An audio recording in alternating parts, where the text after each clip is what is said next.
ಬೀದರ್ ಜಿಲ್ಲೆಯ ವಿಳಾಸ್ಪುರದಲ್ಲಿ ಬಾಬಾ ಸಾಹೇಬ್ ಅಂಬೇಡ್ಕರ್ ಭಾವಚಿತ್ರಕ್ಕೆ ಕಿಡಿಗೇಡಿಗಳು ಚಪ್ಪಲಿ ಹಾರ ಹಾಕಿ ಅಪಮಾನ ಮಾಡಿರುವ ಘಟನೆ ಜರುಗಿದೆ. ಗ್ರಾಮದ ಹೊರವಲಯದಲ್ಲಿ ಇರುವಂತಹ ಭಾವಚಿತ್ರಕ್ಕೆ ನಿನ್ನೆ ರಾತ್ರಿ ಕಿಡಿಗೇಡಿಗಳು ಚಪ್ಪಲಿ ಹಾರ ಹಾಕಿದ್ದಾರೆ. ವಿಷಯ ತಿಳಿದ ಕೂಡಲೇ ಸ್ಥಳಕ್ಕೆ ಜನವಾಡ ಪೊಲೀಸರು ಭೇಟಿ ನೀಡಿ ಪರಿಶೀಲನೆಯನ್ನು ನಡೆಸಿದ್ದಾರೆ. ಸ್ಥಳಕ್ಕೆ ಭೇಟಿ ನೀಡಿದ ಜಿಲ್ಲಾ ಪೊಲೀಸ್ ವರಿಷ್ಠಾಧಿಕಾರಿ ಪ್ರದೀಪ್ ಗುಂಟೆ ಸ್ವತಃ ಅವರೇ ಚಪ್ಪಲಿ ಹಾರ ತೆಗೆದು ಪರಿಸ್ಥಿತಿಯನ್ನು ಶಾಂತಗೊಳಿಸಿದ್ದಾರೆ.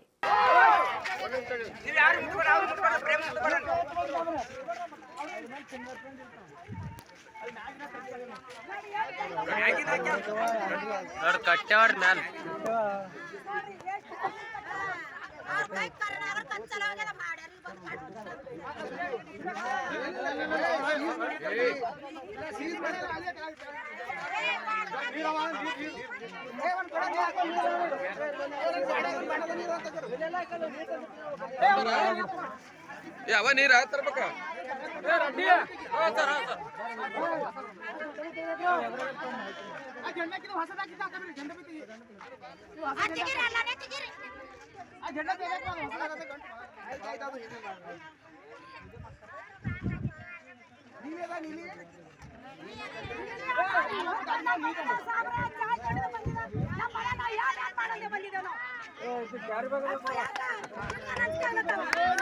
Hey!